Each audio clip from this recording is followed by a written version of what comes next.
Now, music.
All right, that's what's up.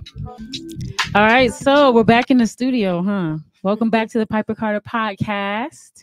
You are listening to Piper Carter, and I am in the studio with Brittany, Deja, and our special guest, Khary Frazier, the proprietor of Detroit is Different, where we are recording live.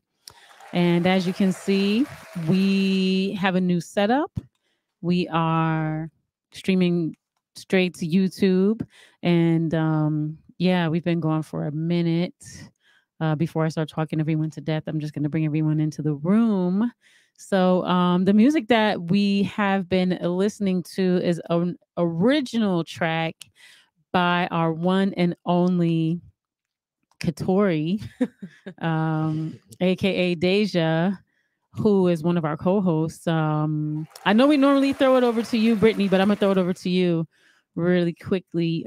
Just tell us the name of that track, and then throw it back to Brittany. You guys played like 3 tracks. Oh my gosh, I was not expecting that. But man, I don't even remember the names of my tracks. Is that crazy? I just come up with them on the fly. Autumn was the first one, right? Autumn Spark.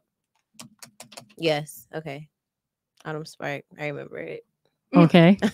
And you're a producer, so you produced it. Yes. Okay. How'd you produce it? I actually made all of those songs on my phone.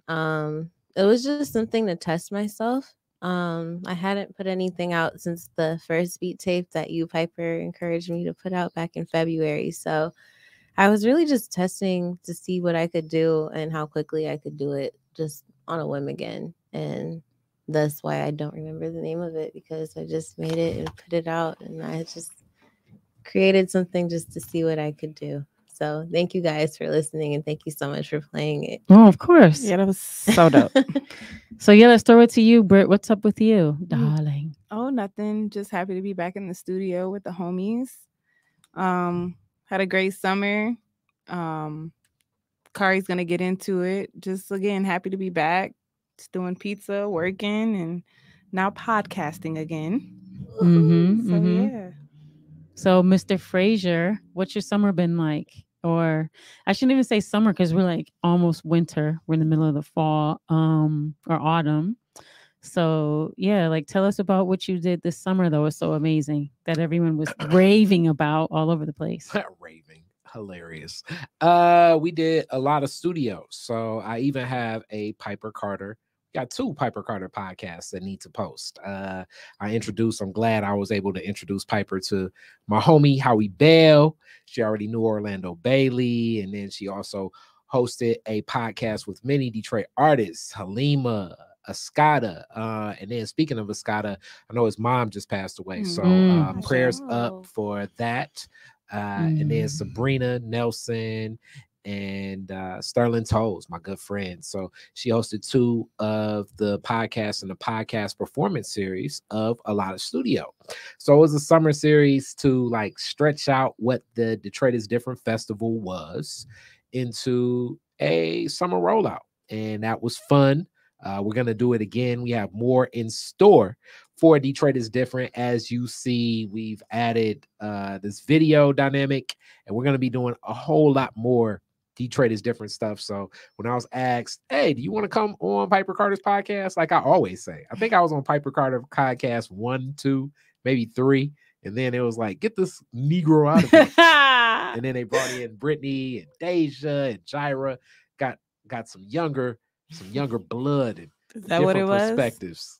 Yes, it definitely was that. It definitely was that, Brittany. Yeah. Okay. So yeah, so I just, it's for me, it's just been a little rough. My mom passed away on May the 1st, and that's just been really difficult for me. My mom's my best friend. It even feels like really weird just to say that she passed away. I have my altar with her on it, and I talk to her every day, all day, multiple times per day. She's in me, around me. I carry her with me. But it is very difficult. It's like strange. Like it doesn't even seem real still.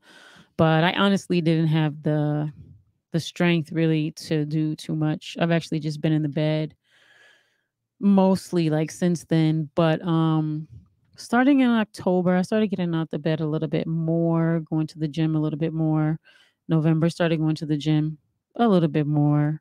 So I'm slowly starting to get to life, like back into life, but it's still a lot. Like it's still a lot. Because my mom was my everything, my center, my world, my best friend, just my true love, my everything. So I'm just still heartbroken, but yeah, just it's like so much to even like I can't even do the podcast, as much as I love this podcast, like I can't even bring myself to like work on things. So this is our first episode since that happened, and a lot of new things, and just really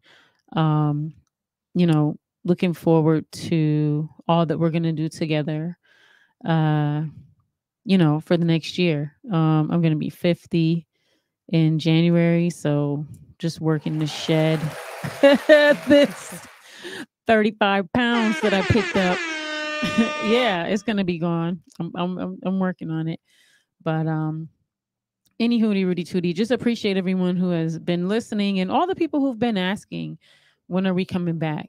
So appreciate all the people that are supporting and asking when we're coming back. So we're back. So yeah, I'll just put a period there. And yeah, I throw it to you, Brit. Okay. I want to talk more about Deja's album.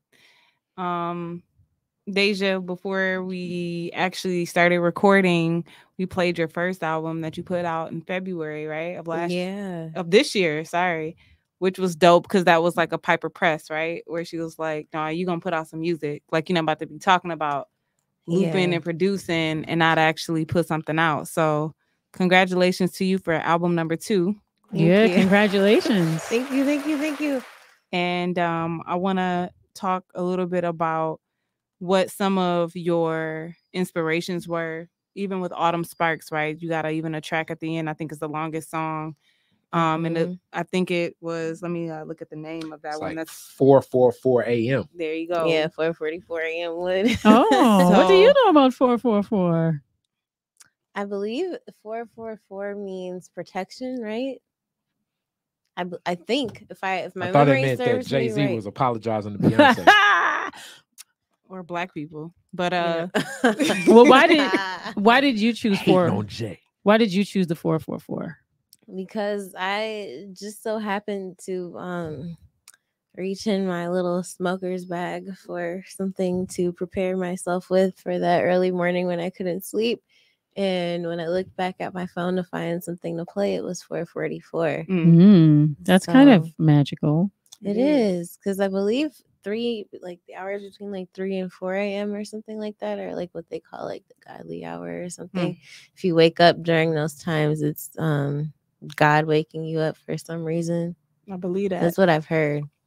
So I don't know. It just felt like a good title for a track at that time when I made that. I made that on a Tuesday, and ironically today is Tuesday. Okay. So you said you used your phone. Like, what apps or what did you use? I have this app called Koala on my phone. It's available in the Apple Store.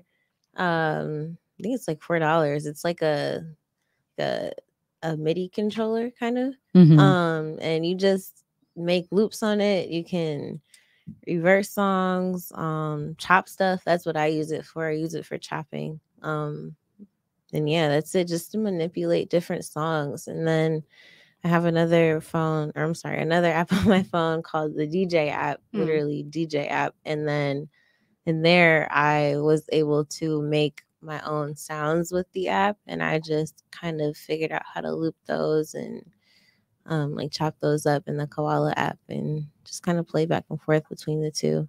I still haven't figured out my laptop, which is a shame, but one day I'll find a teacher. So what do you want to do? It hasn't worked yet. Yeah, what do you want to do with your music? Right now I'm making it for enjoyment.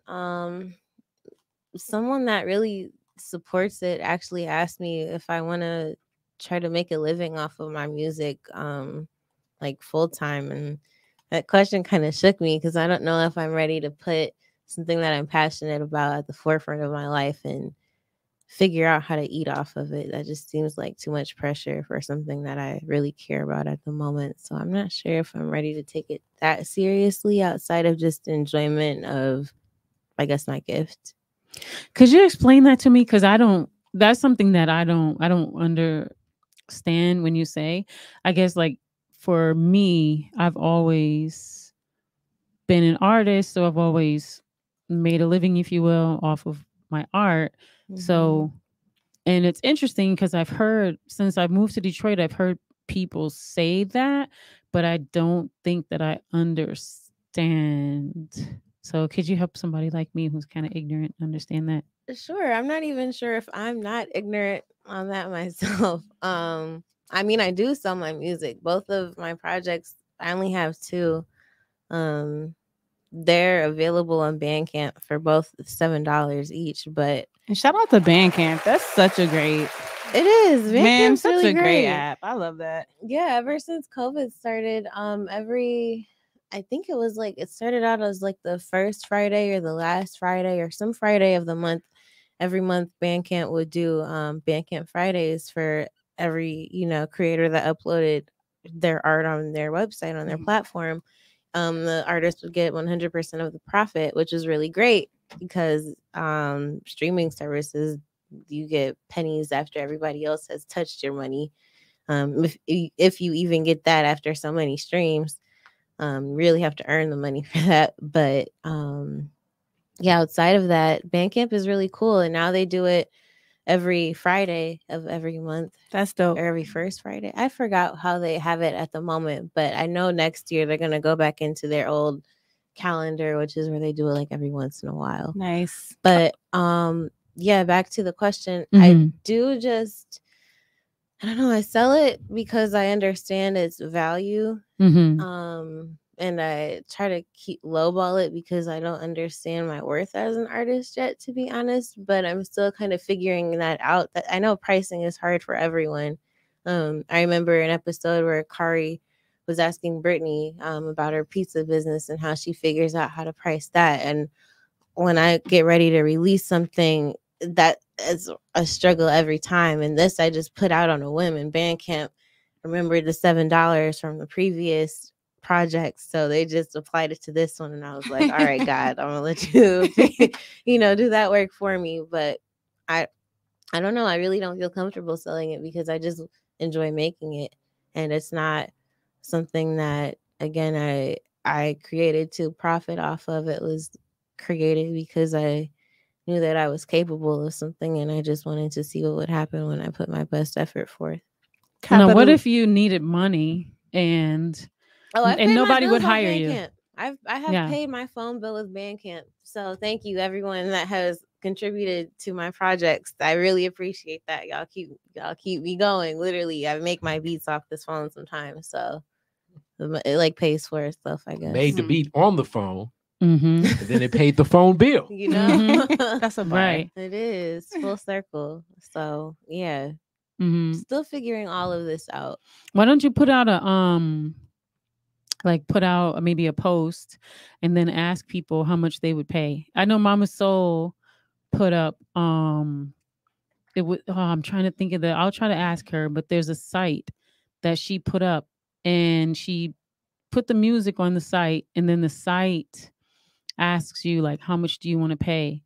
So some people were paying like $50, or some people paid $100, or some people paid like $17 or $10 or whatever. And we did the same thing when we did the concert with Aisha. Yeah. We just put up there, like we put on the flyer, I think we put $25 suggested donation, but then we had on there where you could just pay whatever you wanted to pay. And like about, what did I say? Like around 60% or so of the people paid the $25, and I think maybe like 15% or something like that paid like $50 or $100. And then nice. A small percentage, like probably like 1%, paid zero. And I think maybe like 1 or 2 people paid like $5. So you'd be surprised, you'd be surprised if you just put it out there and just ask, and that'll help you just from trying to just be like, okay, just throw something at the wall, see if it stick. True. Bandcamp does give you the option to, like I said, name your price, so you can make the price $0. A few artists that I know that have dropped incredible, lengthy projects with different producers all over the project have dropped theirs for like a donation based price, meaning basically $0 when you name your price. But just because I'm new to this and I don't know what people will do with it, they might take it and put it on SoundCloud, which someone has already done. Like rapped over it and put it on SoundCloud, which is great. But just because, if they have like, the verified SoundCloud and they're getting thousands of listens or whatever, I wouldn't be able to say that I did make a gain from that somehow other than exposure, quote unquote. That's real. So what's next for you with this music? Next is the beats I've been making since I dropped that. I don't know when I'll put them out, but can I get an SWV or what? You did ask me. I have not forgotten. It's just there. You gotta be really skilled to chop them up. I'm learning. I don't know, something, at least for what I want to do. I can't do it like everybody else has done it. Take your time. It's coming. I have not forgotten about you. Cool days. Thank you. Okay, what's our next topic? Well, we're doing really well, so I want to get with Khary about the hair show. And you had it at the Andy, which is one of my favorite venues through you. We did the Detroit is Different festival 3 years ago now, 2018. It was a minute ago. I want to say it was before 19. So 19. Had a great time. Piper had an installation in a beautiful room. She did a hip hop show. There was a comedy show. There was a hair show. That's the old show, not this show. Right. Oh yeah, we're just kind of giving them a context of, we're in 2021 and you did that a venue again and you did the hair show. So how was this time around? Well, I think that the hair first show, of all, is my natural hair show, right? Yes. Agreed. And it is produced by Khary Frazier, and it features two of the illustrious podcasters that are also in the Detroit is Different podcast network, right? LaDonna and Markeisha. They have a company called Hair Goals 313, and they do locks and natural hair. I actually got my hair done there before the show. And they have a huge listenership on here. They're pretty popular on this network. And yeah, go ahead. All right. So definitely all of that is big and did play a role. So it kind of started from the roots of what the festival was in 2019, the fall of 2019. I've done the I'm Scared of Detroit comedy show, which we'll probably bring back. I like that title. I like that name. It's interesting. And I wanted to expand and do the festival, the Detroit is Different festival. And in the hook came the whole concept of let's do a natural hair show. And Markeisha and LaDonna are stylists. They don't really have a lot of experience in what would I say, styling, like performance art of what a hair show is. So it's a hair show on our own accord. And this year was the second year. It was phenomenal. It was amazing. Piper helped out big time. Along with Piper came Piper's team. So Piper brought in other resources. Nina Payne and the foundation management came in. I want to say Nora. It was Nora's Closet, correct? Nora's Vintage Loft. Nora's Vintage Loft came in with clothes. Fluent is my host. Like I always say, I think Fluent is the perfect host. He's an amazing Detroit poet. He has a whole what do you call it, conglomerate of folks that he produces. A Man Can Change. He was doing those shows. He's known in Detroit for hosting for years and years and years. So he's a really prominent Detroit poet. Just so if folks don't know who Fluent is. Yeah, and as we know, he says Joe Fluent Green. So the full title now, I still call him Fluent, but I know. Joe Fluent Green. Oh, really? And it's okay, I put the whole title. It's I know him. Yeah, he is a cold poet. I do. He leaves his poems and captions on Instagram, and I read him from time to time. I follow him on Instagram. That's what's up. Yeah, he's amazing. Fluent is the MC. And I see him being the MC for a while. I like running things back the same style. And this year was a heck of a success. I didn't know where things were because ticket sales were low the week out, but we packed the venue. It's where we were pulling chairs and more people were coming in. And he has a beautiful head of locks that are partially gray, like a silver, salt and pepper kind of silver thing with the amazing beard. So I think the I shouldn't say the girls, but Markeisha and LaDonna, the women, I think they did a great job with the styling and conditioning of his locks. And in the show, the cool thing about the show is that it features a lot of their clientele. So it's not like these are real people. It's not like they're, runway models and everything. So their family and friends are in the crowd. And then a lot of personality. So Tanae, people know Tanae Dismuke, House of Bestet. Yeah. She's a dancer, dance teacher. She teaches etiquette classes. She actually did she's taught our models for Detroit Rocks the Runway for different years, but she's been a runway coach for years. And yeah, she stepped in and did the coaching for the models. Should we call them models? I mean, well, they were models in that show. So they were in there. And as you know, like the whole concept of it is really feeling good about natural hair. And we shot it well. My cousin Lumumba helped out big time as well. Shouts out to Lumumba. Yes. Lumumba Reynolds did the stage production, the sound, and also the lighting. Lumumba and myself, did the lighting for the show. And Piper did excellent photos that I put up, and she was like, I didn't even really edit those. And I was like, I wanted to get something out there. I'm gonna edit those, or I'll get them edited, and we're gonna tell a story. It'll be a documentary that I want to release. It will be released Black History Month, hitching on to that whole concept in February. We got NJ Martin is saying what's up. Yeah, that's hey, shouts out to Naima. Okay. Y'all know Naima Martin. She's a film producer.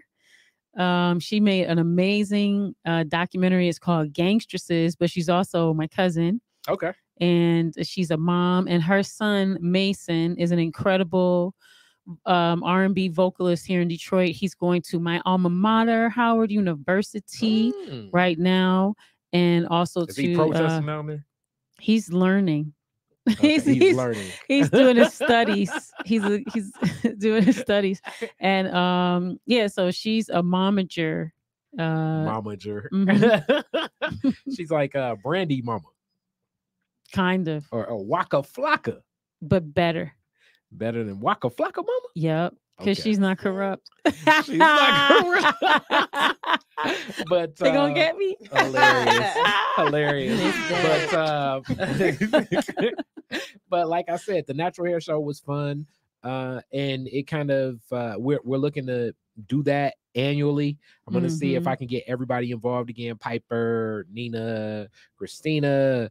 It was so many people that helped out to make it a success. I was glad that it came together, and just more of the vision. We don't know what's going to be next, but I'm looking forward to it. It was fun, good vibes. It was a lot of work, so I was tired after the fact, but work well worth it.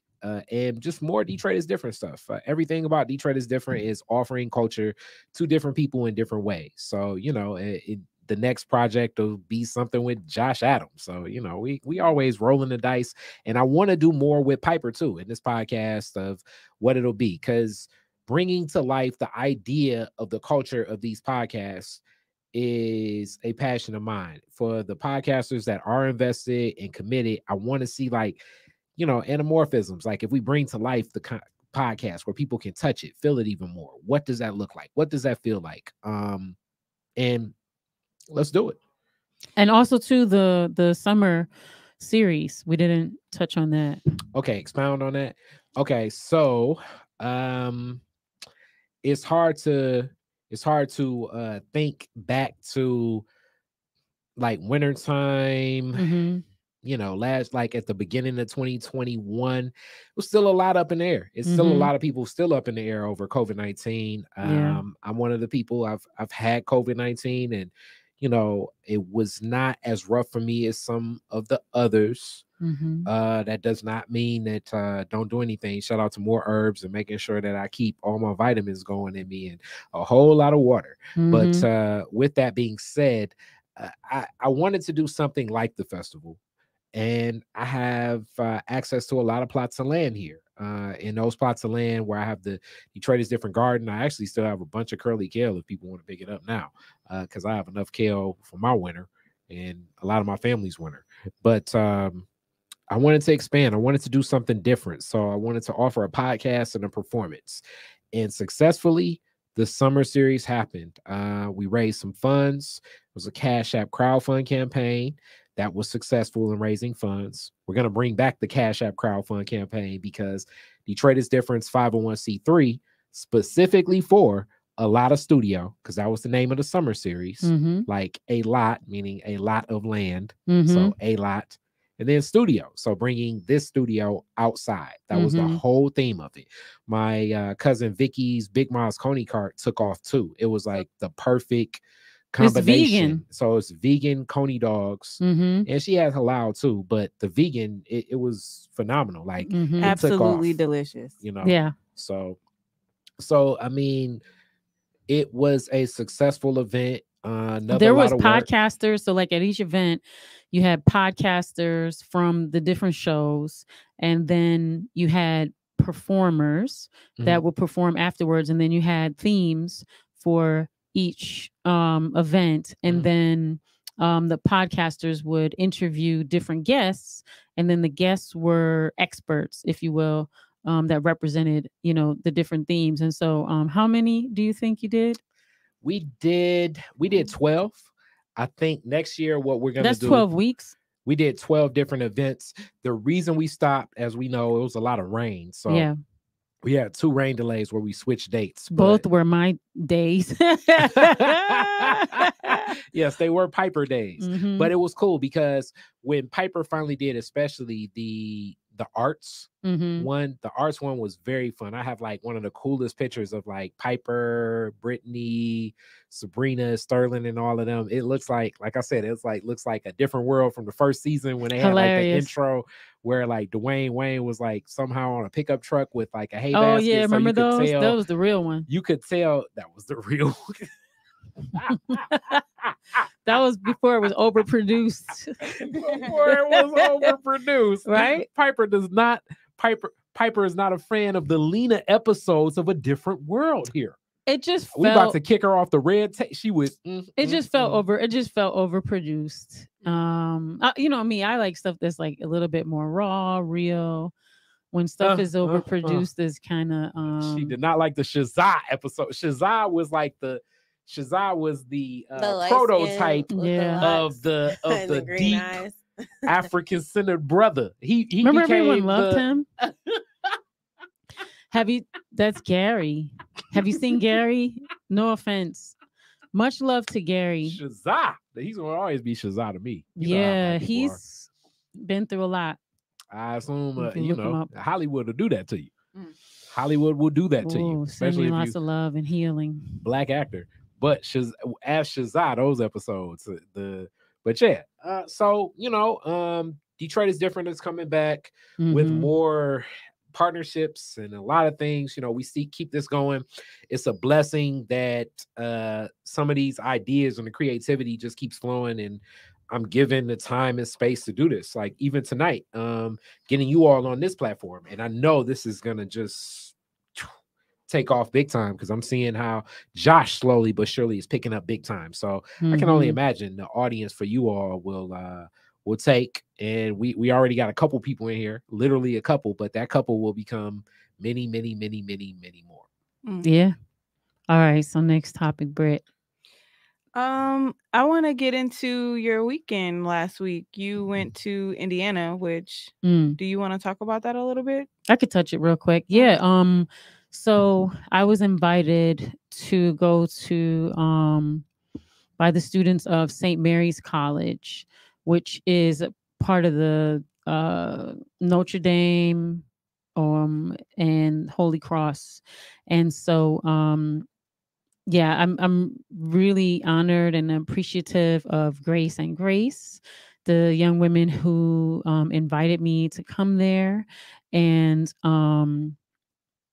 I got a chance to speak about grassroots feminism and also environmental justice. And that was like basically it. But I appreciate it because I've never been to Indiana, and I got a chance to see, some beautiful land, some beautiful country. I got a chance to spend some time with some incredible young people. Shouts out to the young woman that I met. There's some great young women there who stayed afterwards, asked me questions about everything. And so now I have some new supporters, which is super dope. And yeah, they asked some really great questions, and I'm just really excited to be connected to them now. And I'm very, moved by their brilliance and the ways in which they are rethinking the world. And so yeah, there's some great young people out there doing some amazing revisioning of how we could be in the world. So yeah, shouts out to all of them. I always love hearing about your field trips. Mm-hmm. Yeah. Oh, and we stopped by Gary, Indiana on the way back. MJ, you know, right? I had to go to the Jackson home. 2300 Jackson. I didn't know it was so small. It's the same size as my garage. I'm not exaggerating. And I was trying to figure out, like, how did is 9 kids or 10 plus the 2 parents. I was trying to figure out how they did it. If anyone has ever been there, it's the most amazing thing. The house is tiny. It's well kept. They kept it up, but it's like, wow. And the neighborhood reminds me of a Detroit neighborhood in a way. Mm-hmm. But yeah, got a chance to go there, and that was like some history dope. Right there. Yeah, Gary, Indiana, to me, Gary is the Flint of Chicago. Okay. Yeah. Thanks for that perspective. I would say that. Or maybe Rockford, but Gary, I really think is like the Flint of Chicago. I would say that. I would agree. But yeah, 2300 Jackson Street. You gotta go there. You gotta go there for the video. You gotta see it. It's like, wow. And then we went to the Lake Michigan and got some drone footage of the dunes and the sea. And it was kind of heartbreaking because it's such a beautiful beach, and you see, just, the cityscape and everything. And then when you just look over here, all you see is just like all this smoke and fire and pollution and just all this debris and garbage and stuff all over, just ruining the beach. And you think like, and you see those, whenever you see seagulls are like the pigeons of the sea, The pigeons of the sea. I mean, they're disgusting. Like pigeons are, seagulls are pretty gross. And so it's like seagulls like everywhere. I was like, ugh. And part of me was like, oh man, can you imagine like if this at one point before industry like ruined all of this, but now it's like the mouth of the pollution. So it's like just disgusting. But we got some drone footage, and you could imagine how beautiful it would be if it wasn't polluted. Yeah. Nice. Let's go. Mm-hmm. Well, let's get into some chunky stuff. Okay. So what is the Piper Carter podcast with talking Detroit politics? We got Khary in the building. So I'm really excited to hear your guys' takes. Khary gonna have a lot to talk about this topic. So we're gonna get into. I'm gonna do a little bit of a recap of things that have been going on since we've been on air. So this year, even in amongst the COVID, there was a census. So Michigan was, as a state, I think in the top 8, and this is all according to Metro, Detroit Free Press, some YouTube information, all from articles. Okay. So Detroit was, I think, the 8th state as far as top 8 state in a self-response of the census. Say that coherently. What are you saying, Brittany? All right, my bad. So Michigan was the top 8 state in census response. Okay? You mean like they had the most responses? Correct. Okay. Top 8 states. So there were 7 other states ahead of Michigan. Okay. So Detroit, however, was like bottom 3 of responses as a city. Right. So 51% of Detroiters responded to the census. So with that being said, with those who responded, as of 2020, Detroit is a 77.69% Black city. We, from the time we've started this podcast, have said Detroit is between 75% and 80% Black. Okay. I've always said 85%. Yeah. So I want to throw some more numbers according to DetroitMichigan.gov that this year's election, local elections, which included run for mayor, which included city council, which included some proposals, which I think at a different podcast, we should definitely hit on those proposals. And it also included some police commissioners. There was a 19% voter response in Detroit this year. You guys want to have any comments about that? No, keep going. Okay. So of that 19%, 68% of the votes went to Duggan. Okay. No huge campaign strategy to me. You guys can agree or disagree. All right. But I did see several billboards that kind of like highlighted Duggan's accolades. Okay. From a city council perspective, there were some new seats. I think, Piper, you shouted out District 6 today on Instagram, right? Yeah. Raquel Castaneda Lopez. Yes. You also have Scott Benson, who was in District Uncontested, right? District 4. No, District 3. Yep. Yeah. You had Letitia Johnson. She's District 4. Yep. New. James Tate, new District as well. 1. Yep. He won his seat back. Yep. And I like Mary Sheffield. Mary Sheffield, District 5. She won her seat back. Yep, won her seat back as well. And then District 7. That's where I live. Yep. And Mr. Fred Durhall, you have a new Durhall have a new councilman. Yep. So I mentioned this just to give our listeners some perspective about kind of some of the shifts that's going on right now. Detroit and the two at large. The two at large. Ayers lost her seat. Mary Waters and Coleman Young. My bad.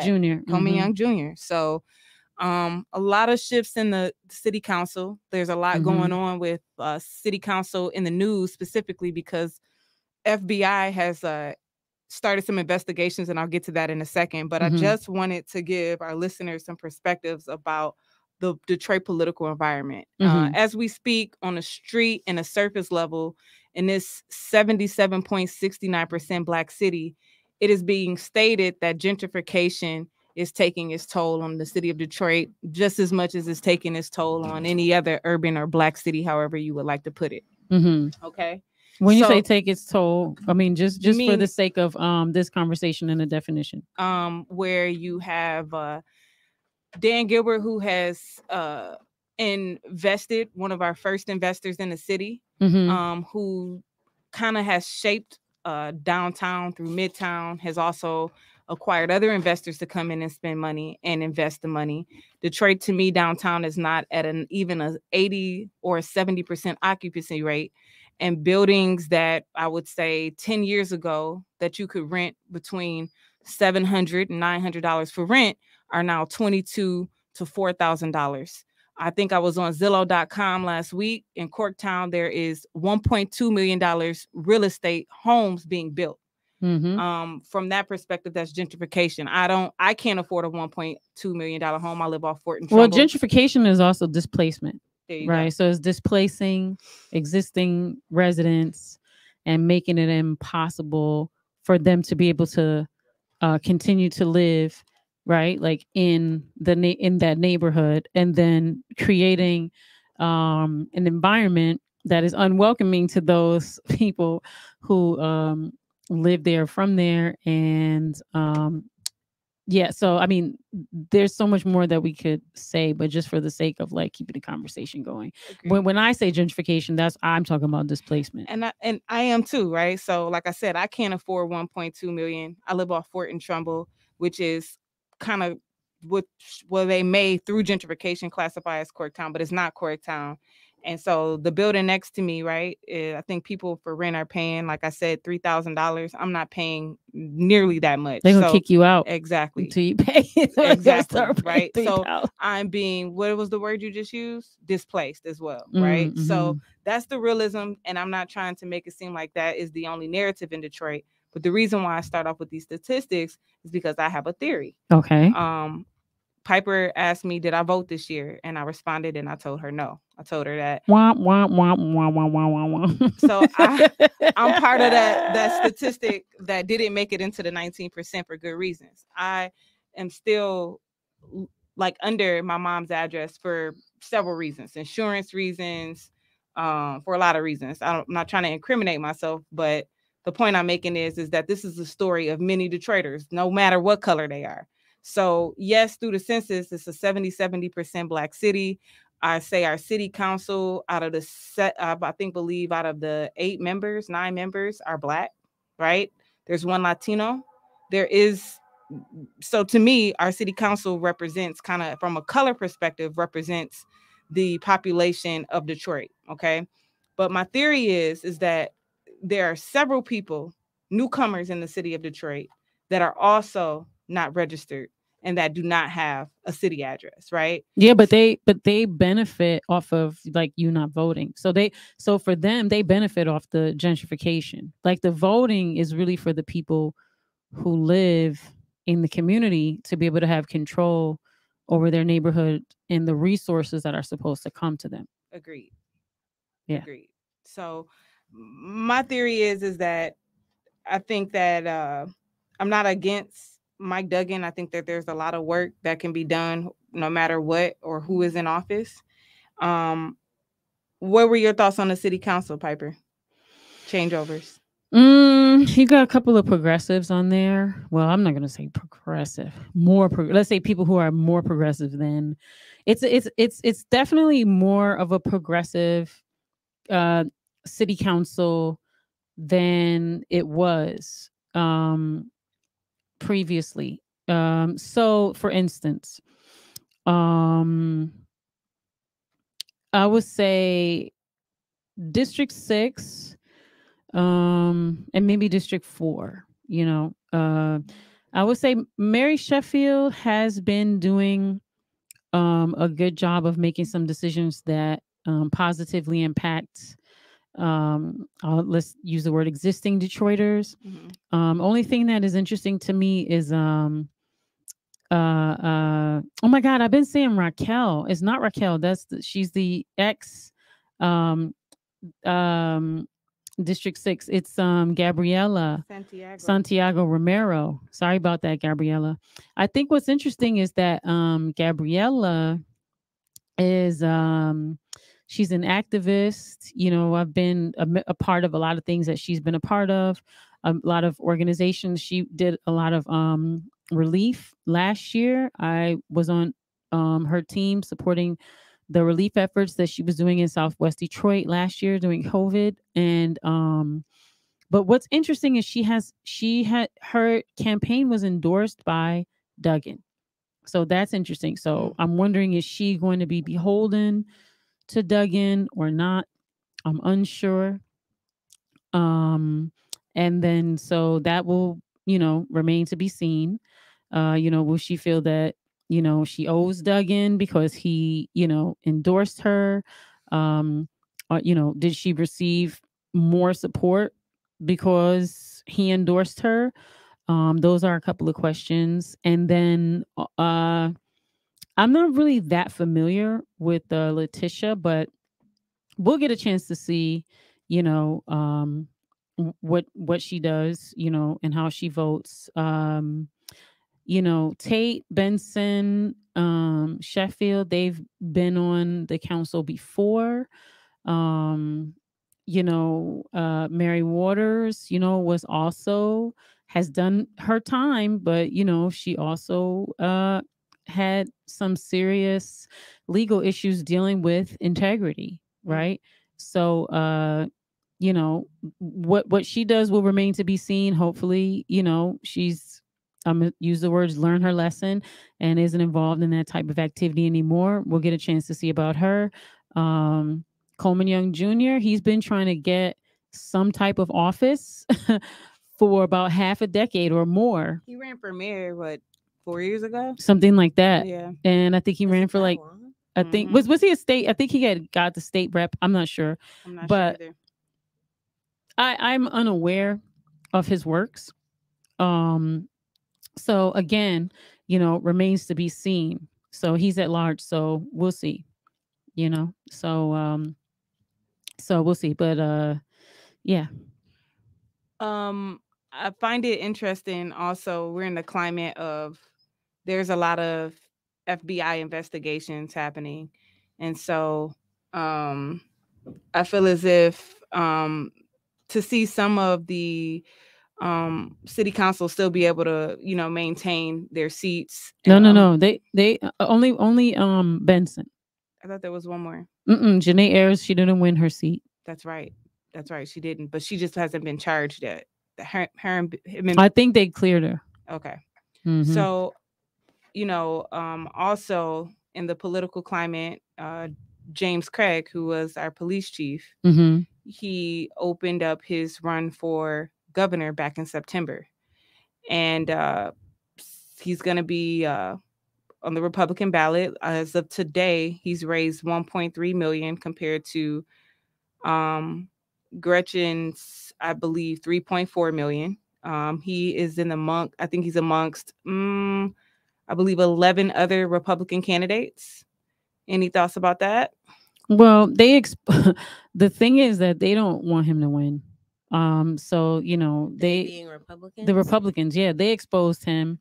That he never did, executed their requirements to actually be a legal police officer, and he's been heading the Detroit Police Department, all this time without officially being an actual officer. And so they don't want him, so they've outed him. They have their own ideas about who they want as their leadership. So what's interesting to me is that he's still going to go forward with his campaign. I mean, he's definitely going to lose. He doesn't have the support.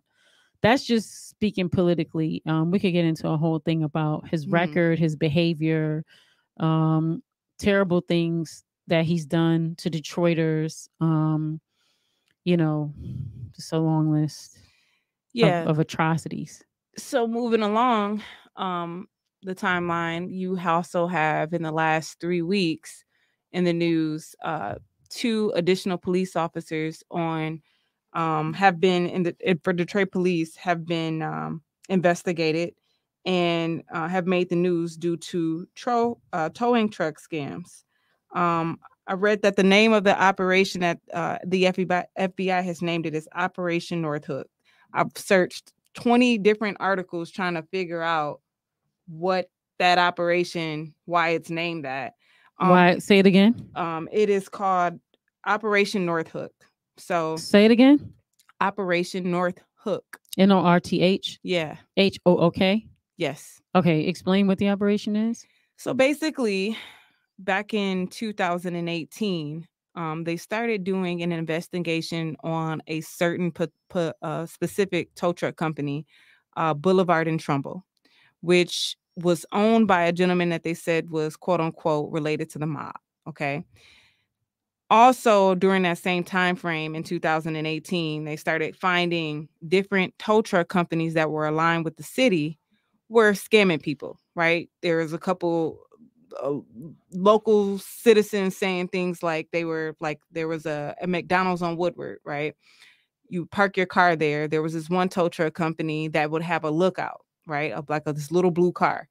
And this lookout car would alert the tow truck company. If you left your car parked there for 5 or 10 minutes, they would alert this tow truck company, and then automatically people's cars were getting towed. So a lot of citizens, I would say from the 2013 through 2018, were making a lot of complaints about how they would go to get their cars back and they were being charged anywhere from $400 to $1,000. Me personally, I was one of those people. The biggest thing that about living in the city of Detroit, right, is the regulations on parking tickets, and their freedom and ability to tow your cars. And once they tow them, you're kind of in the hands of the tow truck company, who can raise your price if you look at them wrong, right? There's nothing you can do because they have these contracts with the city of Detroit. So this company, Boulevard and Trumbull, along with Breaking Towing, started to get investigated. Now, the articles kind of refuse to name all the tow truck companies.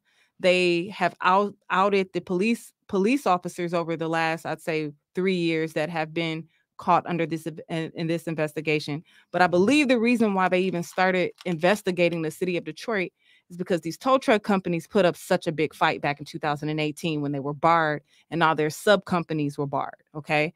So you had this mob boss who was super upset at the fact that he was barred from having City of Detroit contracts and towing cars. And then from there, when the FBI started searching, they started seeing that the city had a lot to do with how citizens were being treated. So now 2021, we look up and now it's like new news, but really this is a case that's been brewing, I would say, since 2016. What's your theory? Wait. Let me give 2 cents on Wait, that. hold on. Wait, let's just hear you tell your theory real quick. I just didn't understand what your theory is. So back in 2018, there was a tow truck company. No, your theory. You're saying my theory is not the explanation. Or no. My theory about this company being heavily investigated. It tipped off this mob boss, okay? Because they disbarred him from doing business in the city at all. And I think he started throwing Detroit police officers under the bus. And then they started to investigate the Detroit police officers because of that case. Okay, so I just wanted to know what your theory was. Okay, sorry. Go ahead, Khary. I was just going to say my most recent Detroit is Different interview with Charlie Beckham, a person that was part of the Coleman Young administration, and he ended up serving time after FBI investigation. And he beat the case the first time. Second time, they took all the white people out, and, you know, things happen to black people when that happens. But the FBI has been looking at black leadership in Detroit for a long time. Mm-hmm. Yeah, they've been here a long time. In reference to towing and boulevard towing specifically, that was one of the things that many council members had challenges with before, even Ken Cockrell Jr. So like when we think about this whole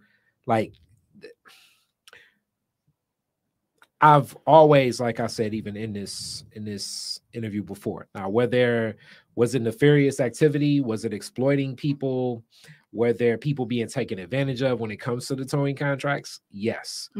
But furthermore, to identify who the target is and drill down on the target, that's what the FBI does. And the FBI has been doing that for a long time when we think about black leadership, not just in Detroit, but just nationally. The foundations of the FBI was to corrupt Marcus Garvey and what he was doing with the UNIA.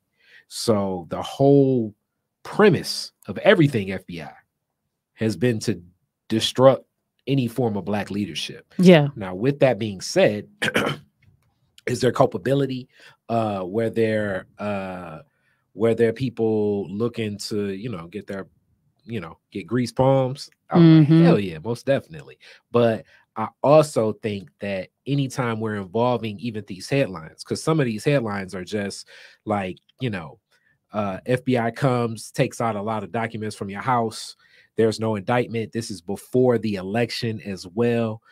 We have to be very mindful of the optics of this. Yeah. Because for that to happen, like imagine if a re-election for our current president were coming up, and then the FBI goes to his house or goes to the White House and starts taking out, well, I guess the FBI wouldn't do that, but still, you understand what I'm saying. And they start taking out boxes with no indictment, no nothing, right. no rebuttal. That it already paints the picture for the public that you guilty, whether anything is there. So the involvement of how city council members or staff are involved in this act is not necessarily known. The other thing I think we need to think about in reference to anything FBI based is the use of informants, paid informants, the way they do pay informants to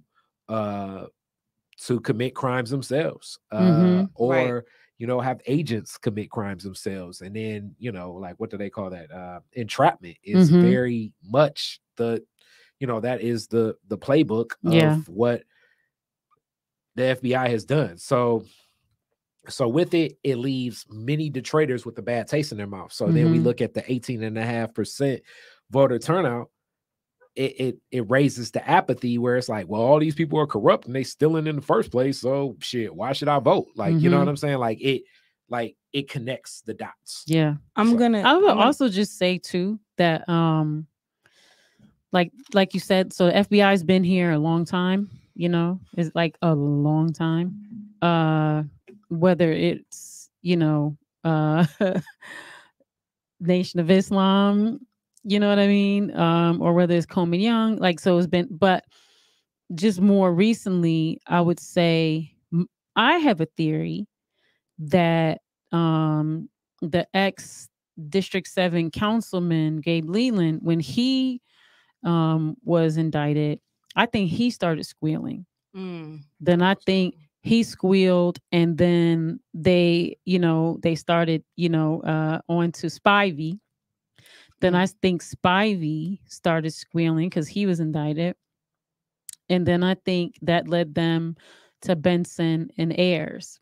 It's interesting that Benson ran uncontested. I wonder if he I agree with that. would have had a person, would he have, you know, with that same process, would he have won his seat? You know what I mean? I have a rebuttal in reference to that.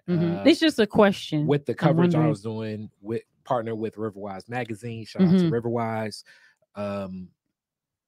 There were a lot of candidates that were on the ballot that never made the ballot because a lot of the people that had the petitions were thrown out for many reasons that were logical reasons. Logical, such as one of the candidates had a home in Detroit, but could not get an appointment with the Secretary of State. She moved back from Warren to the city of Detroit for a year, but as we know how difficult it was to get an appointment with the Secretary of State. So the clerk just dismissed her campaign.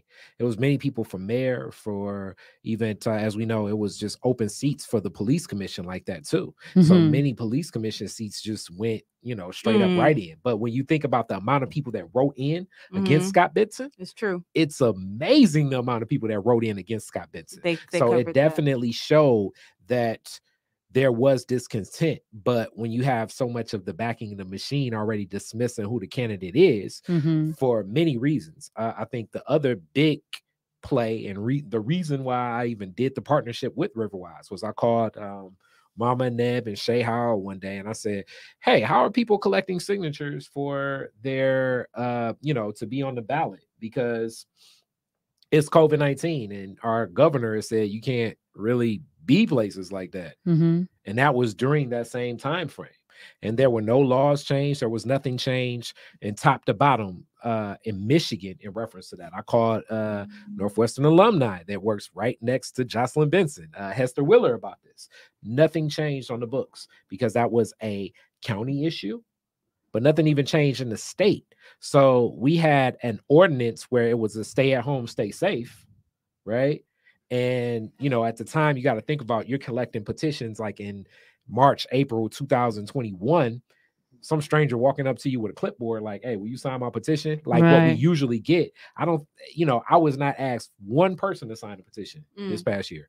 But surprisingly, all these people that were grandfathered into the ballot got back to the ballot.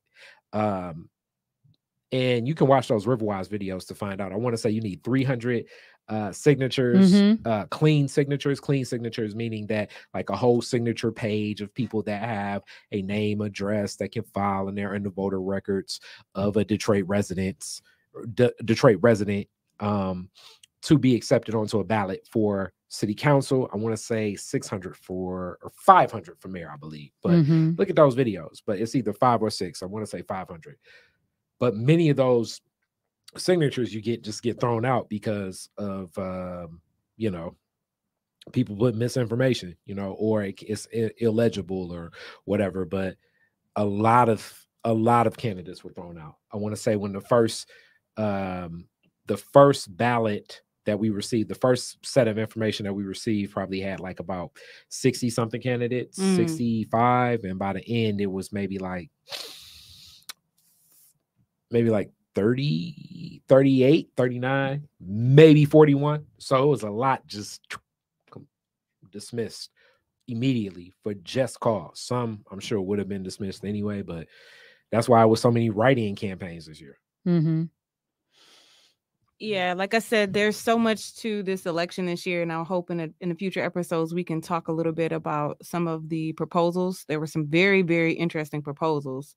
But just to kind of reverse a little bit, My passion for the story has nothing to do with incriminating police officers. It's more so that for years and decades, that tow truck companies in this city have been treating Detroiters like a piece of shit. Okay. These white privileged companies that think that they have some type of legacy or connection to Detroit feel as if that they can just treat this like it's 1970. You walk in there, you say something wrong, your price goes from $450, which you should never be charged $450 to get your car at. Isn't the fine like posted on most places around the city like $500 No. to get your car back? I mean, because it's like when those fees start going up, it's like it's not just the fee.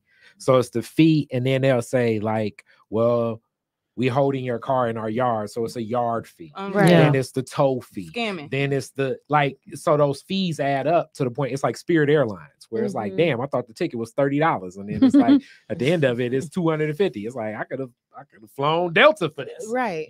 But that's exactly what happens when your car is quote unquote towed away. Because you're going to pay a tow fee, you're going to pay a storing fee, you're going to pay unlocking fee, you're going to pay. They were closed during COVID. My cousin parked his car wrongfully in front of the old EMS on Fort, so they towed his car. They took it to Gausch and Sons. I'm gonna call out all these tow truck companies, since for some reason all these articles want to keep them silent, but want to give the names of the police officers. Okay, so Gausch and Sons, right? When you call them, they tell you, oh, our hours are from, let's just say 9 to 5, right? So we go there at 3, and then a lady says, oh, we're closed for today. But your hours on the phone say it's from 9 to 5. Oh, but we're closed. And she's sitting inside. She says, well, I'm the only one here. And there's one guy in the back, but we're done getting cars for today. So I said, okay. We go the next day. It's $100 more than what they told me the day before. Because the extra day, but it's their hours that are wrong. Force that. So just to give you some type of insight on what goes on. So the fact that this is stuff that people started, you can see YouTube videos, you can see articles about it from 13. And just now, meaning October 12th of this year, have they put rules in place that are on paper to monitor and to ensure that these tow truck companies don't get away with that. One of the rules is that all formal payments must be accepted. For decades, they wouldn't accept credit card, only cash, right? So that's just one of the policies that are just now being put in place. So, well, it's just a scam. It's just like it's like the drug game. It's just a scam. So I mean, they were empowered to act in this way. Agreed. So now they're caught, and now they got to figure out a new scam. Believe me, and the next scam is coming. It's gonna be scam 2.0, and you're gonna be like, oh man, that I wish it was the other way. No, but we'll see. So yeah, what's the next topic, Brittany? You want to go to the Astroworld? I thought we were going to talk about Alec, Mr. Baldwin. You want to hit on that a little bit, Piper? Alec Baldwin? There hasn't really been. They're still undergoing a lot of investigation with the Alec Baldwin. There really hasn't been. I thought we were going to have a bit more updated info, but I don't have much updated info yet. They're still. Isn't it crazy how they're still investigating at this point? So we shall see.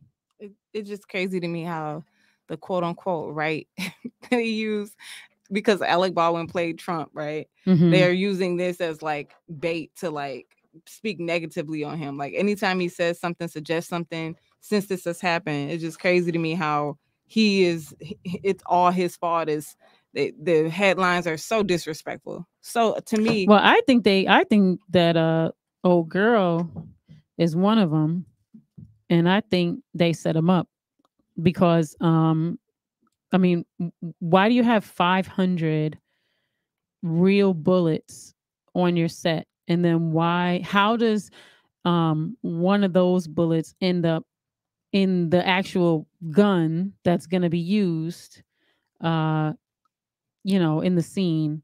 So yeah, I mean, if you know anything about a movie set, you check things the day before, you check things right before, and they have the weapons person or the arms person, who's supposed to be with the weapon at all times. They said, oh, well, it's on the cart because of COVID, protocol, but either these weapons were out of your sight, right?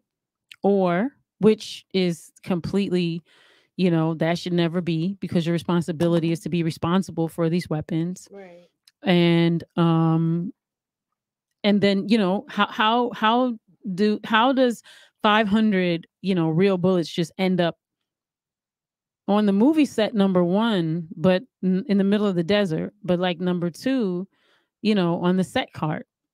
But again, like I said, everything is still under investigation. So a lot of things still, remain to be seen with that. Okay. Yeah. Let's get into Astroworld. I think for me, first of all, I just want to send all the people who lost someone, just some love, and just, I mean, this tragedy is just, it's like incredible. I mean, 10-year-old kid, teenagers.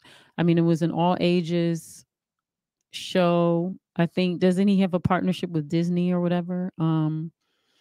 So yeah, first of all, I just wanted to send the families like just lots of love, and just really sorry that this happened, all the way around. It's just really heart-wrenching. And I'm wondering, just moving, there's a lot of things to say about it, but one thing in particular, just because I do work in this industry, I'm wondering about shows in general, performances in general. Just like I wonder with the Alec Baldwin thing, like what impact that is going to have on the film industry. I wonder what impact this tragedy will have on the concert industry, if you will. Yeah, me too. I mean, wouldn't you say we're still in the phase, per the media, where they're trying to kind of properly place blame, still figure the whole entire story out? And it's just interesting when you look at people's reactions to it. There's so many different reactions, right? There's so many people who are really giving all the blame to Travis. There are people who are giving blame to Live Nation. There's people who are giving blame to the fans who were in attendance, blame on drugs. So I as well am very interested to see how this changes the industry, especially music festivals, right? Music festivals, from Coachella to what's the one that just took place, Rolling Loud, Lollapalooza, right? Music festivals are known, are kind of like a wild, wild west for music, right? I mean, they're like rituals. They are. Mm-hmm. It's like, people chanting, everyone's kind of under a spell. There's like, a collective, energy that's happening. They might have the pyrotechnics, the how loud it is, the vibration. They might be asking people to do something all together at the same time. But yeah, I mean, I think also too, something that really was disturbing. I have like a clip, and I kind of wanted to play the clip because I wanted to. I mean, I got this clip is a clip of a clip. I wanted to play it. It's from one of my favorite podcasts, Thought Crimes. They did a really wonderful. If anybody listens to Thought Crimes, shouts out to Thought Crimes. Sincere and Prince, I love them. They're amazing. Commentators, thought leaders, philosophers, if you will.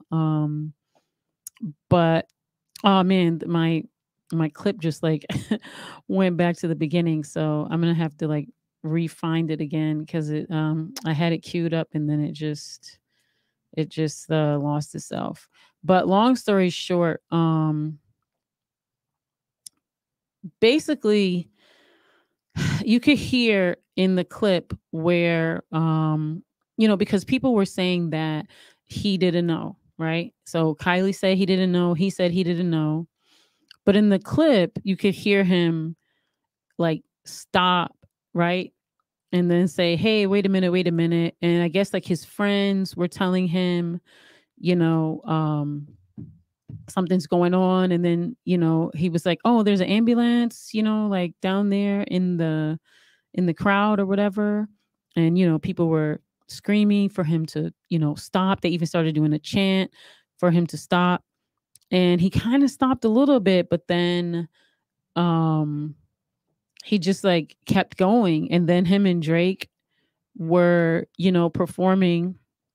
And maybe instead of play the clip, I wanted to even just touch on this article, honestly, that talks about how one of the concert goers it says that she's sued already.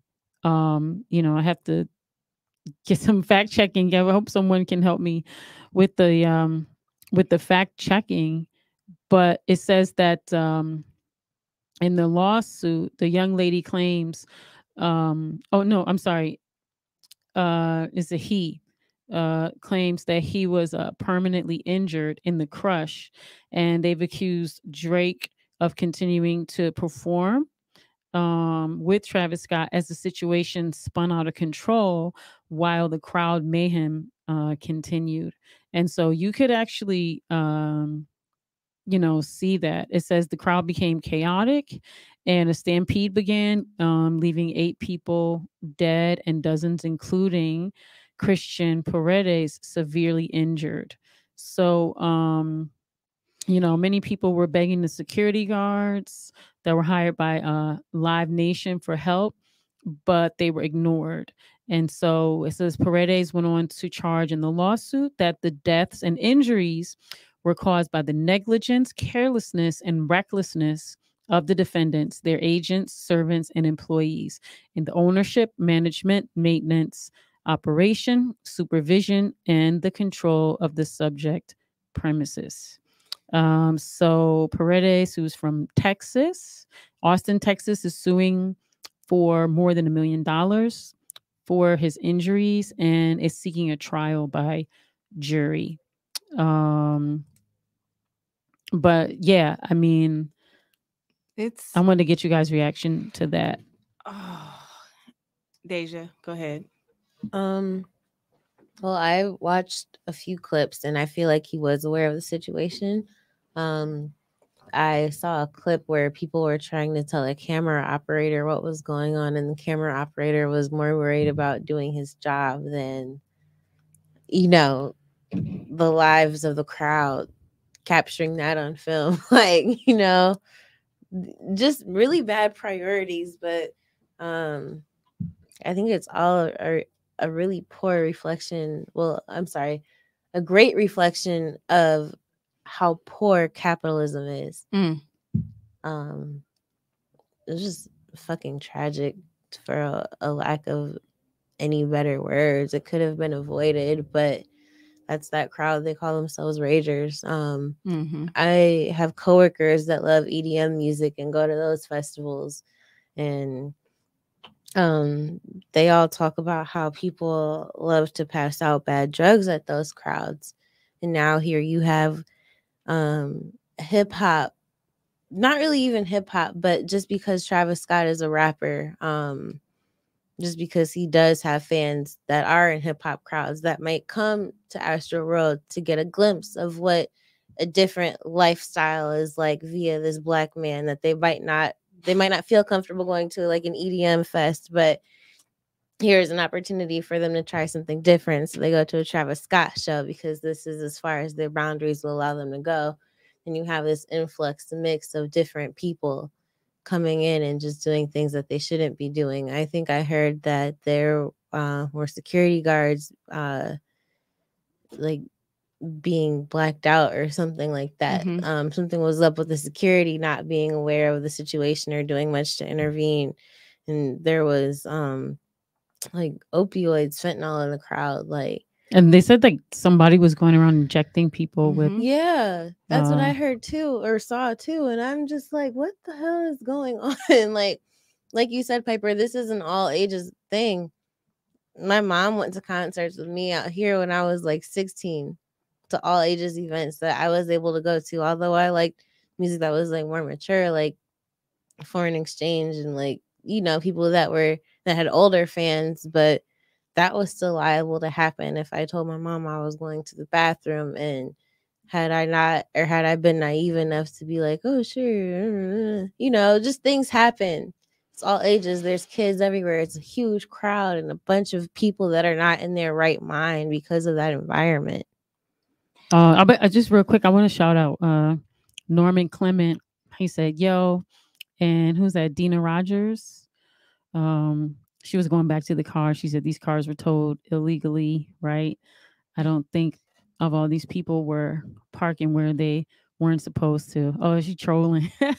No, you're not trolling. But yeah, right, exactly. So, you know, I mean, but even if people were, that's true, right? Like getting people, you know, I think it's called gooping people, like when you get them and they for sure. So definitely some goops, but also too, like some people were like Brittany, she told you she wasn't supposed to be parked there. Yeah, for sure. Yeah, my cousin wasn't supposed to be parked there, but it's just the fact that like you said, Piper, once they know they got you, right? How far are they gonna take it? Because they know that they have your possession and there's nothing you can do. Right. That's but anyway, evil. Back to the Travis Scott.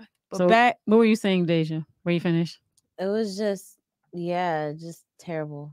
I don't know. It could have been avoided. There was an opportunity to show empathy, and it was avoided for. And it's still being avoided, money. Right? Yeah. Did you see the part when he was like, oh, rage, y'all? Like they're trying to tell him to like chill, and he's like, yeah, y'all, rage, y'all, come on, rage. So you heard that part? I did. I've heard it several times over the years. So no, I'm talking about this time. I'm giving context. Mm-hmm. So to be clear, I don't think there should be no music festival that should be all ages. That needs to change. Like this, we're talking music festivals.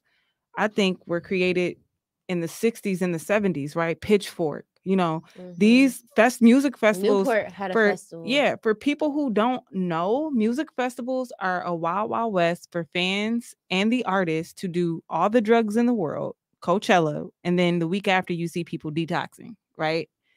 But also too, festivals like Coachella. I mean, if you look up online, Coachella has a whole like history of, forgive me, I hope I'm not triggering people, but the R word, you know. Where they just like run through the camps and just like assault people, you know. I mean, you'll see like disclaimers, you'll see all types of warnings, you'll see all types of videos. If there's a whole bunch of videos and things like warning people about going to Coachella. Yeah, not to lump Coachella with this one, but at a certain point there is an overlap of the crowd. 100%. Right. There's an overlap of the crowd at a certain point. And yeah, I mean, I guess like for me, I mean, I'm kind of like, I'm a person who did a lot of all ages shows. Like I believe in all ages shows. At the same time, I think content is key. The content of what Travis Scott is presenting, in my opinion, is not all ages. No, it's not. Not at all. Not at all. You know, like ourselves, like the content that we present is all ages, right? If you come to Women in Hip Hop, you know, lots of moms bring their kids. And that's the reason that we do all ages shows, is because our content is for all ages. And not only is like that content not all ages, even like I'm gonna be 50 in like 2 months or a month and a half or whatever, and like I wouldn't want to be I don't want you to stick me with a random needle. Me either. With some substance like that is not consent. Like I don't want to be stuck with a needle with, God forbid, fentanyl or some sort of opioid or something, that's not acceptable in any crowd, but ever. But with a name like Ragers, I don't know what else to expect besides pure chaos. Well, then just to bring more context, right? So yes, like how Nicki Minaj has the Barbs and how everybody has their like name for their fans, right? Travis Scott name for his fan are Ragers. So to reverse, you have to remember that post, we're going to get into the Kanye, but post 808s, right? It produced the Playboy Cartis, the Drakes, the Young Thugs, the Lil Waynes, right? Where being a rock star, right, is kind of the theme of certain rappers' music, right? So it's this feeling, there's this vibration, there's this type of interaction with the fans that is literally just like when a rock star interacts with their fan base, like the Rolling Stones and Michael. Yeah, all different types of, rock environments, right? So I'm not bashing music festivals. I like music festivals. I have a great time and I don't take drugs. I mean, that are hard substances, and it's still a great time. But again, we have to draw the picture of what we're talking about. Like, so again, a music festival in general is an opportunity, even with the best security at Lollapalooza, where they're making you like go through TSA protocols, taking your shoes off. They're looking for drugs, and people still find a way to sneak these drugs in, right? I think it's,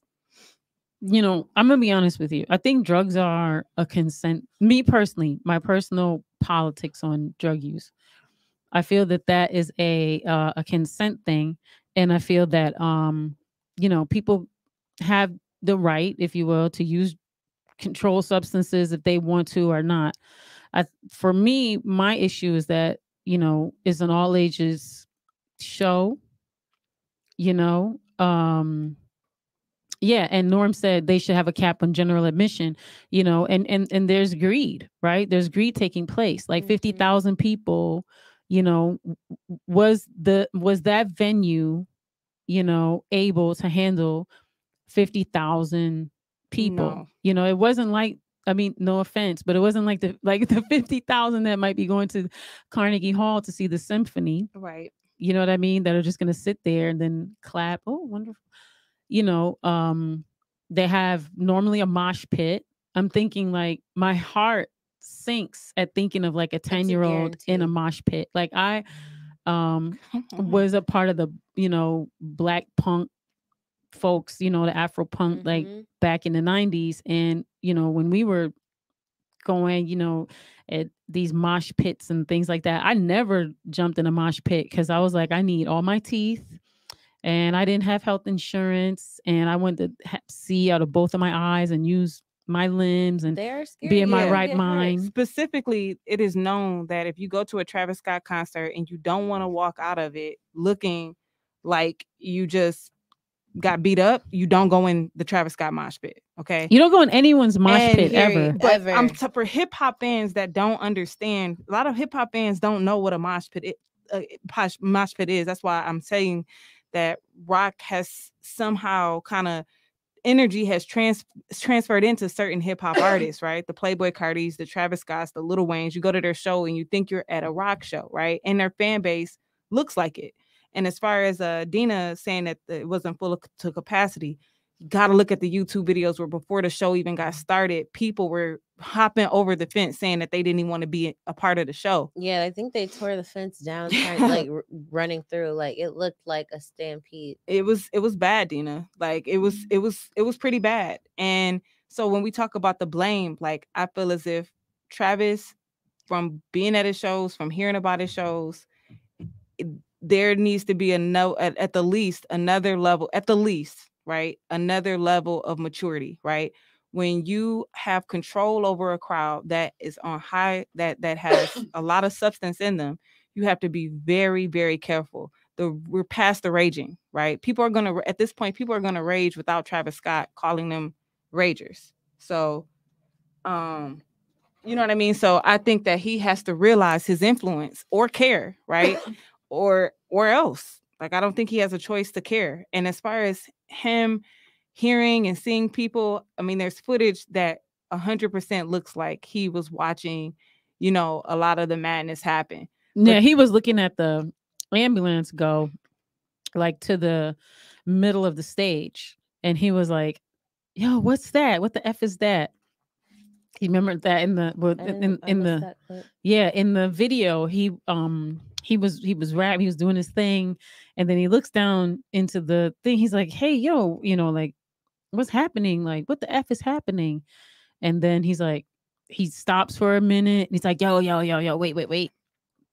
And then he's like, "Okay, y'all, come on, y'all, put your middle finger up to the sky. Let's rage. I have to ask the unbiased. It felt like he was trying to distract the crowd from what was happening in the front at a lot of videos that I saw. My question is, I don't know if they were taken at different points or, you know, how far apart they were taken. But from the clips that I saw, it seemed like he was just trying to maybe not even distract, but just not bring attention to. Maybe. And my question is, I'm always playing like a little safe right before, you know, all of it comes out. And Piper, you could probably answer this question, Deja, too, as a concert goer and as a producer. Like, you got sound effects, right? All that fire, all that sound, all those speakers, all that 808. How much do you think he could hear? Now, listen, he saw and heard what was going on, because if you watch the video, and you have to watch the video in its entirety, he looks down, like they're saying, like, telling him to stop the show. Then he looks down, because the ambulance even drove like right in front of him to be like, "Hey, you know, chill out. You need to stop the show." And then he looks down there like, "Hey," he's like, "What the F is going on?" And then he looks and he's like, "Whoa, what? Whoa. And then he looks, and then I guess instead of him like getting on the microphone or asking the people in the house, like, "Hey, can y'all put some light? There's something going on right here. Agreed. Somebody's hurt." You know, instead of him taking that type of control or whatever, he just like listens to like his boys or whoever's on the side, like, you know, just keep going, man. Don't worry about them, you know. So I guess, you know, for me, I feel like he saw it. He didn't care. And was just, you think like, he knew how severe it was? It doesn't matter. I'm just asking. I'm not taking a side. I can't say what he knew or didn't know, but it's clear that he saw that an ambulance came to the front. It's clear that he saw that someone was hurt. It's clear that he understood that something terrible was happening to somebody. And did he know that 8 people died? Did he know that 300 got hurt? Maybe he didn't know that specificity, but he could see that something wasn't right. And so as a performer, if you see something happen, like I've seen performers do that. Like I've been places and performers have been like, "Hey, stop the show. What's going on? Are you okay?" And, you know, a couple times people have been like, "Oh yeah, I'm cool." And then, you know, they see the person's okay. Then, you know, they make a joke about them tripping or something like that. Or a couple times people weren't okay. And then, you know, they had to stop the show for a minute. Then they took some time. They asked them to flash the light.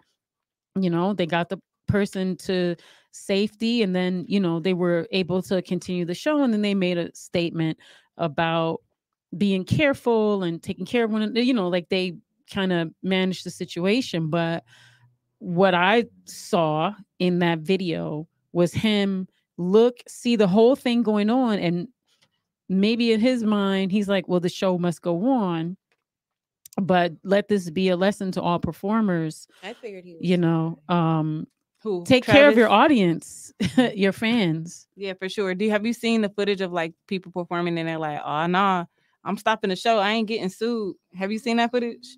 I saw a video of Tiana Taylor performing earlier, and she had a fan that was going through something, and she had security put her in front of, like, you know, the platform to stop the crowd from being too close to the stage.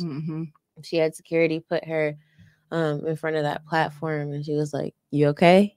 You get some air now? Like, what, you need some water? Like, you straight?" Like, I saw somebody else as well stop the show and say, "I'm not getting sued. Everybody all right?"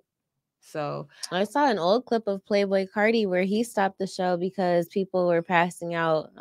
He must have been at a festival. He was. I saw that clip. Yeah, he was like, I really care about you guys. I don't want anybody getting hurt or like passing out. Like, that's not cool. They told security, or security told him like everybody had to take like 3 steps back in order for him to keep performing. He was like, I can't do another song until everybody takes 3 steps back.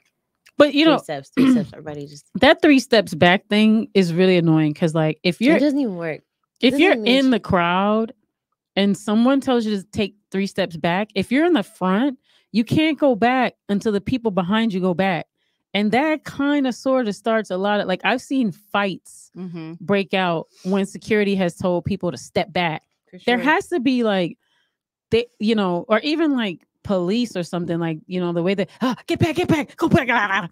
It's like there has to be like another way that like people can, or like what other way is there for like so-called security to like secure people without scaring the bejesus out of them? It's tough. Sometimes security officers or guards or whatever are told to be intimidating and scary so that people will, you know, give them or follow directions off bat. But it's not cool to intimidate somebody to earn their respect. I mean, you should respect somebody in uniform just because you know that they're looking out for your safety, unless they're a police officer. Yeah. Well, I don't know. I feel like a lot of times, like, I mean, they tell that to security, but just having been a young person, like that doesn't make you like respect them. It makes you, you know, if you're young, it puts a little thing in you like, are you kidding me? Like, especially at a concert, especially if you're not necessarily in your right mind or might be on a substance.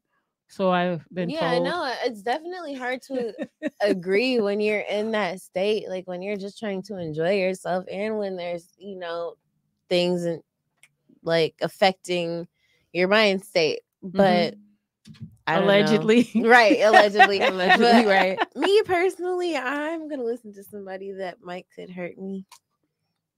I don't know. I'm gonna be honest with you.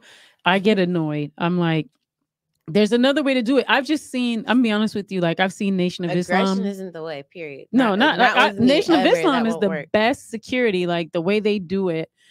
Whatever the method is, like the brothers have the best security. Nobody's gonna push you, scream at you, talk at you crazy. Like they ask you to do something is with respect. It's like, oh, okay, so you feel respected. Like, okay, let me, you know, move or let me do whatever because it's somebody approaching you in a respectful way. Have you been in a concert mode around the Nation of Islam to know that is actually effective? Plenty of times.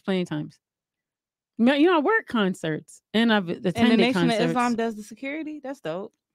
Yeah, a lot. Nation of Islam gets a lot of work doing security for either private security for a lot of celebrities or different big concerts, big events. On the scale of big concerts, not really anything small because I can understand that. But I mean, when there's like, say you're at like, I don't know, the Crowfoot or that venue above the Garden Bowl, the Garden Theater, the Alley Deck. Yeah. You know. Whenever I have events like in a bar setting. All my events, I always have Nation of Islam do security for me. For all my events, I always have Nation of Islam. It's the best security.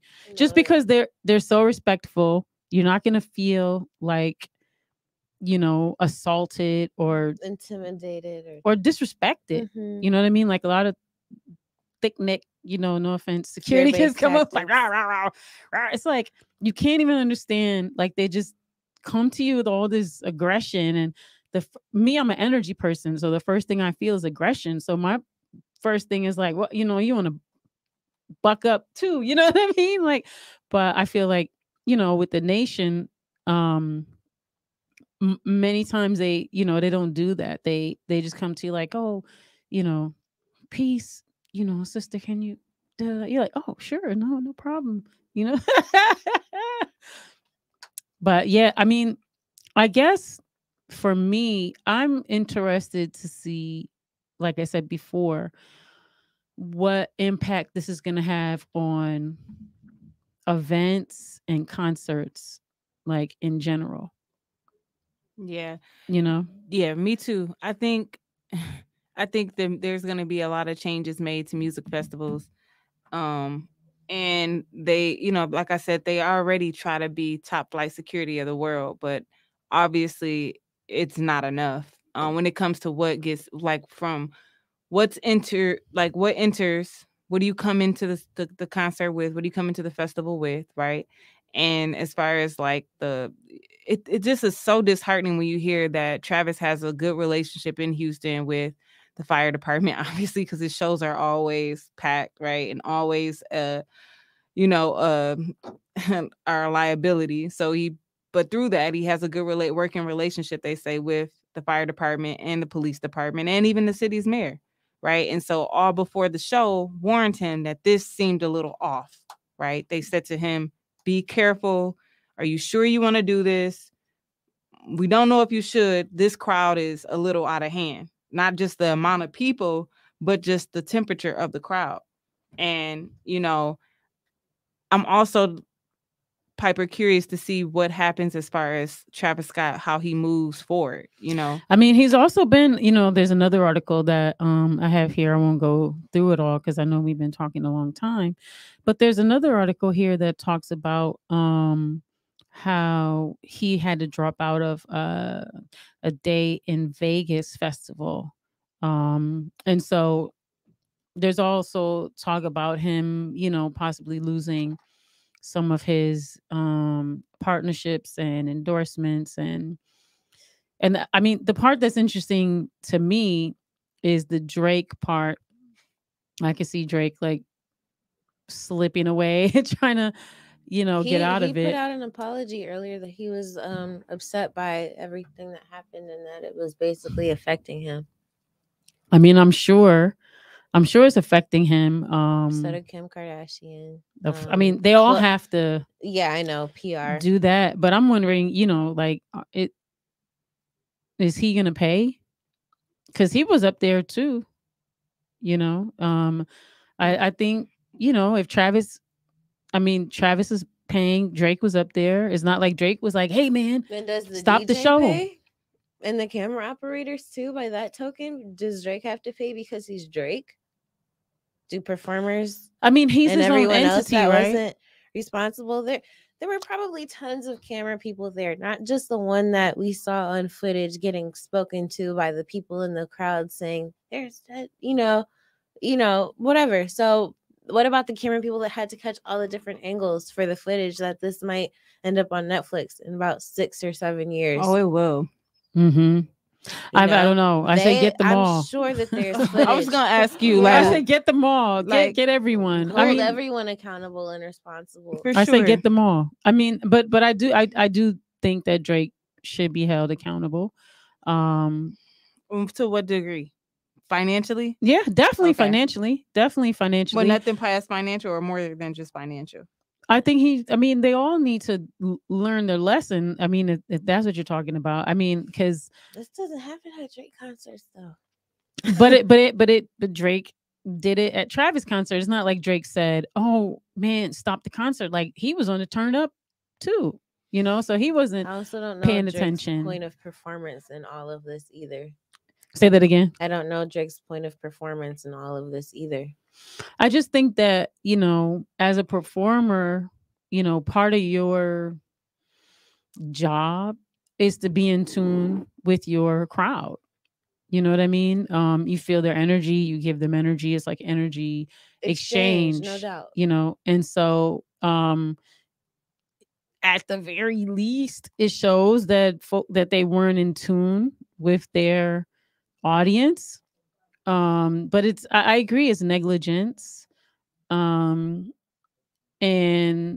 yeah, I mean, if you see an ambulance come in the middle of your show and that ambulance was not a part of your rehearsal. Come on. Yeah, that's why I say when I'm you being nice by saying the word mature. Travis, as you can tell, he gets in these like zones where he's like, F the police, F anybody trying to tell us what to do. Fans, we can't be controlled. Let's turn up. I like what Dina says. She says, it makes you wonder if anyone there was sober enough to be responsible at all. A tragedy from every aspect. And I agree. Right. It's like, okay. I mean, yeah, it's like, oh, ambulance, like Literally. turn up with the ambulance. And the people were did you see the footage of them jumping on top of the ambulance? Yes, I did hear dancing. About that. But that's pro Travis shows. The second, like I told you guys, the first Lollapalooza show, he gets on. First of all, his DJ was amazing. His DJ was so amazing that we were vibing. This is the summer that Back to Back got released by Drake at Lollapalooza.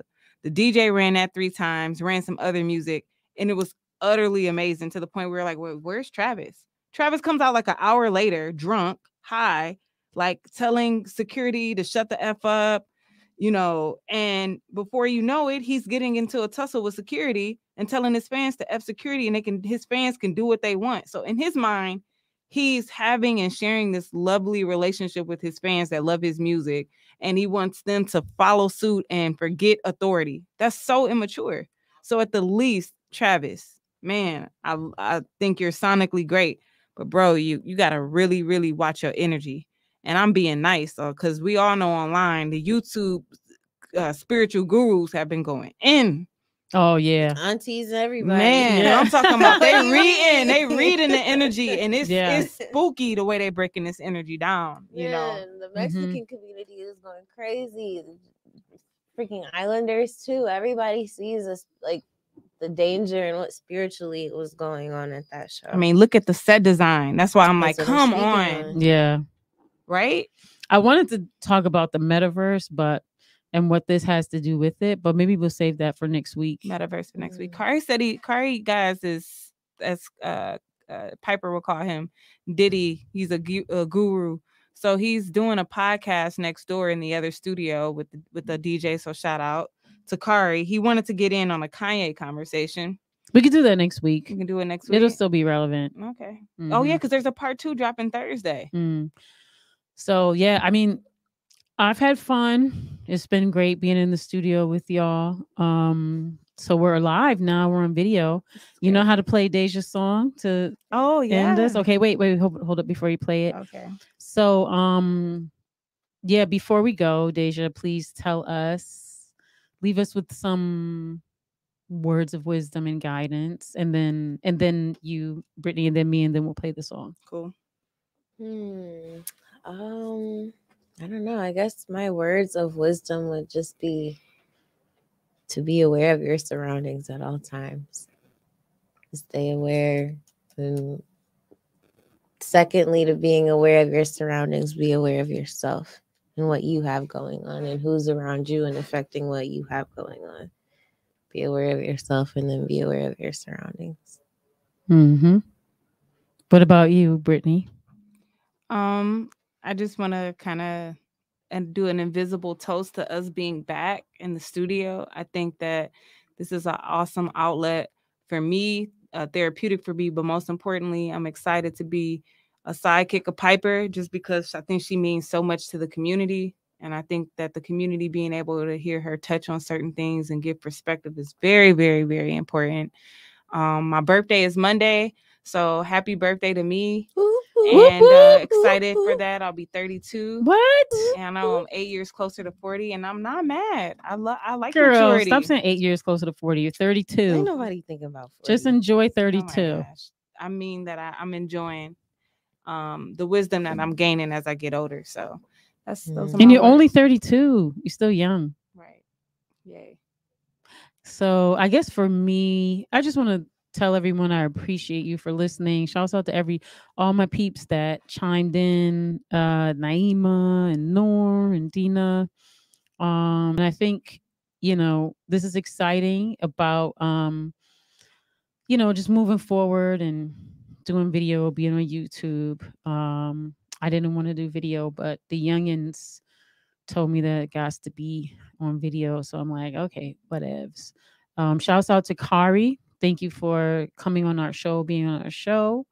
Let us know, like, some topics and things that you want us to talk about, or also just write us and let us know your take on the topics that we've already touched on. I want to add, there's a podcast that I listen to that does a sort of segments where it asks for donations, and in the donation segment they have their listeners present different letters, just telling them about themselves and their lives, and asking them for prayers and support for different things. And so I like that about that podcast. So I think starting next week I want to try to add that segment. I'm going to reach out to some folks this week and ask them to send us some letters and things that we could read on the air. It won't be a whole bunch of them, might be like a couple of them like per episode, but I think it'd be a good way for us to connect and engage with our listenership. I see that we didn't really like engage with the chat too much this time. We'll have to work on that a bit more. Be patient with us. We'll get it together. Brittany's over here. She just learned how to do the switcher. Yeah, this is tough, but so if you saw a picture of a chair a couple of times, she's trying to get it together. But just appreciate everyone listening, and then just share the show. We're on YouTube. We're on my YouTube channel. Piper Carter for the people. That's the number 4. Share that with folks. We're also on Piper Carter Podcast on Facebook, and Piper Carter Podcast on Instagram. We don't have a Twitter. We probably should add a Twitter so we could, live tweet or something like that as well. Mm-hmm. And just keep listening. You can send me an email. What is my email? Is it piper@detroitisdifferent.com? And you can also check out, the other podcasts on the Detroit is Different podcast network, which is detroitisdifferent.net. And then there's also detroitisdifferent.com, which is the blog that talks about everything. So, yeah. And of course, you can check us out as well on all our, the social media for the Detroit is Different. And we appreciate you, and we will see you next week. Peace. Oh, Deja's song. Play Deja's song. We have an outro, which you heard the intro, and I don't hear it. Do you hear it? Wait, okay, you guys start it over once you guys are here. So Deja, put the video on Deja. Deja's a music producer, beat maker, of the master of the phone beats. No, somebody called me Phone Goddess. That was my nickname over the summer. I was rolling with it for a little bit. Okay, so this is one of Phone Goddess tracks. So, and it's available on Bandcamp. Bandcamp, katoriti.bandcamp.com. You can go find that. Thank you.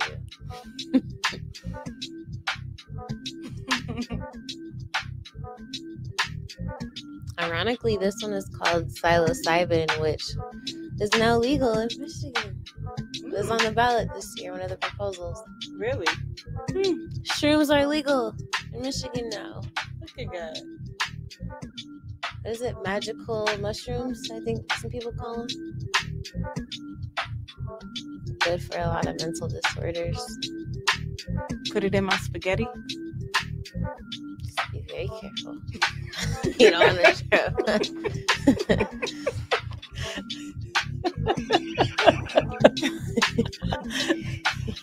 That's the dance that should come with that.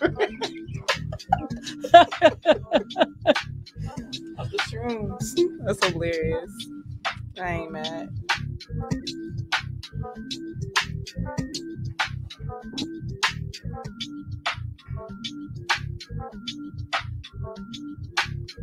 That's a magic mushroom dance. I don't know. Sure, we're tripping out. I just need the colors of the lights to change. Well, it is kind of pink and purple behind you. Yeah, I like right? This. Khary did his thing in here. Mm-hmm. Did you donate these lights? Or is this a coincidence? Nope. He bought these lights. Oh, okay. crazy. They look. This is your set, right? Similar. Similar.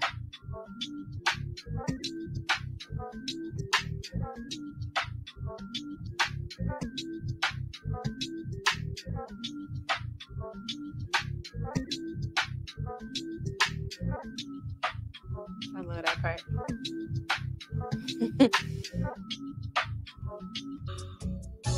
Yeah. Peace, y'all. Peace.